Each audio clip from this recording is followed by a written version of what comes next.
சென்னை உள்ளிட்ட 6 மாவட்டங்களில் இன்று கனமழை பெய்யும் என தெரிவித்துள்ள வானிலை ஆய்வு மையம், வங்கக்கடலில் நாளை உருவாக உள்ள புயல் ஆந்திராவை நோக்கி நகரும் என கணித்துள்ளது. வேலூர் மாநகராட்சிக்கு உட்பட்ட காட்பாடி, பாகாயம், சத்துவாச்சாரி உள்ளிட்ட இடங்களில் இடி மின்னலுடன் கனமழை வெளுத்து வாங்கியது. இதனால் மழை நீருடன் சேர்ந்து கழிவு நீரும் தேங்கியதால் மக்கள் அவதியடைந்தனர்.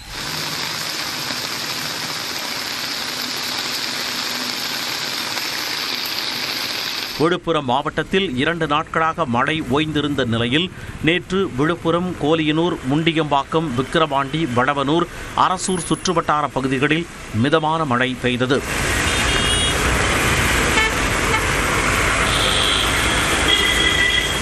விழுப்புரம் மாவட்டம் செஞ்சி அருகே பலத்த காற்றுடன் மழை பெய்தபோது தீவனூர் என்ற இடத்தில் சாலையோரம் இருந்த மரம் வேரோடு பெயர்ந்து விழுந்தது. இதனால் புதுச்சேரி கிருஷ்ணகிரி சாலையில் போக்குவரத்து பாதிக்கப்பட்டது. மேலும் அருகே இருந்த மின் கம்பங்களும் சேதமடைந்ததால் அப்பகுதியில் மின்சாரம் துண்டிக்கப்பட்டது. சென்னையில் நேற்று மிதமான மழை நீடித்தது. சென்னை பாலவாக்கம், நீலாங்கரை உள்ளிட்ட கிழக்கு கடற்கரை சாலையை ஒட்டிய பகுதிகளில் மழை பெய்ததால் குளிர்ச்சியான சூழல் நிலவியது.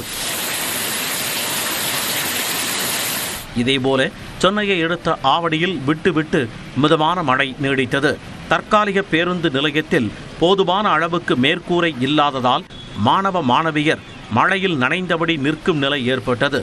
மேலும் பேருந்து நிலையத்திற்குள் மழைநீர் தேங்கியதால் மக்கள் சிரமமடைந்தனர்.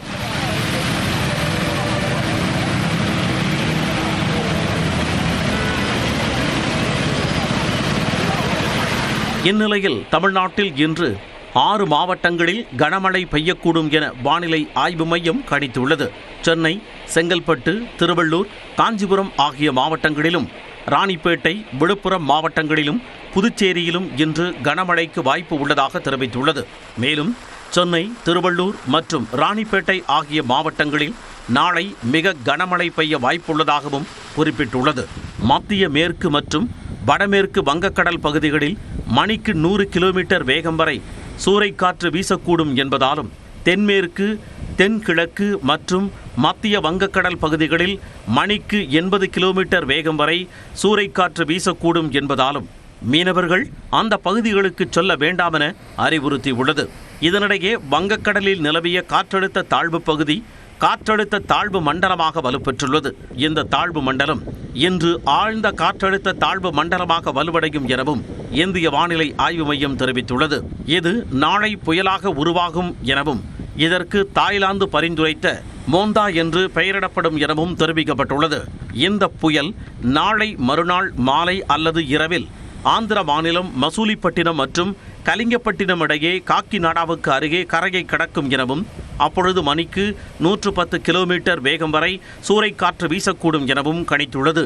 ஆந்திராவை நோக்கி நகரும் மோந்தா புயலால் தமிழ்நாட்டில் மழை பெய்தாலும் பெரிய அளவில் பாதிப்பு இருக்காது என தனியார் வானிலை ஆய்வாளர் ஸ்ரீகாந்த் தெரிவித்துள்ளார்.